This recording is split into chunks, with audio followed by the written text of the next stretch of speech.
अश्विन शुद्ध अष्टमी महालक्ष्मी व्रतांग पूजा। नवरात्रात ज्यांच्या घरी महालक्ष्मीची पूजा असते त्यांच्या घरी कुमारिका व सौभाग्यवती स्त्रिया जातात। पूजा आणि घागरी फुंकण्याच्या या कार्यक्रमाला स्त्रिया नवीन वस्त्रालंकार परिधान करून जातात। हे व्रत महाराष्ट्रात प्रचलित आहे।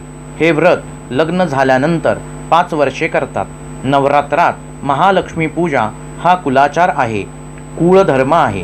ही पूजा कित्येक ठिकाणी मोठे कार्यालय घेऊन करतात।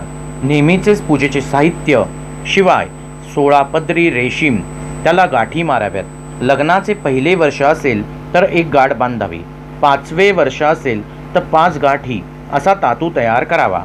भाद्रपद महिन्यात गौरी बसवून पूजा करतात तशीच ही पूजा करावयाची असते। नदीवरून, विहिरीवरून किंवा तळ्यावरून एक खडा आणावयाचा। गाठी गाठी असणारी हरळी उपटून आणावयाची।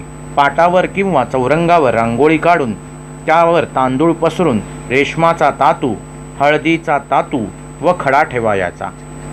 दीप प्रज्वलित करायचा। सकाळी ब्राह्मण बोलावून देवीची पंचामृत साहित्याने पूजा करायची। रात्र महालक्ष्मीची मूर्ती करून पूजा करायची।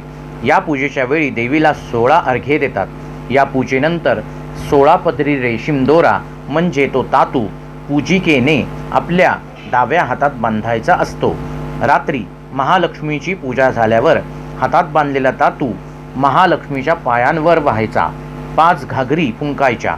काही ठिकाणी कुमारिका आणि सुवासिनी घागरी फुंकून नाचतात। देवीचा मुखवटा तयार झाल्यावर तो गौरीप्रमाणे साडी, चोळी सर्व अलंकार घालून बसवतात। हळदी, कुंकू, गंध, फुले, अक्षता वाहतात। रात्री घागरी फुंकतात।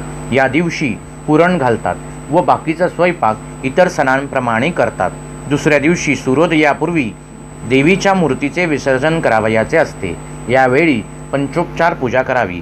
आरती, मंत्रपुष्प, प्रार्थना झाल्यावर मूर्तीवर विसर्जनाच्या अक्षता व्हाव्यात। वाहत्या पाण्यात मूर्तीचे विसर्जन करावे। देवीचा मुखवटा बनवण्याचे व विसर्जन करण्याचे काम पुरुषांनी करावयाचे असते।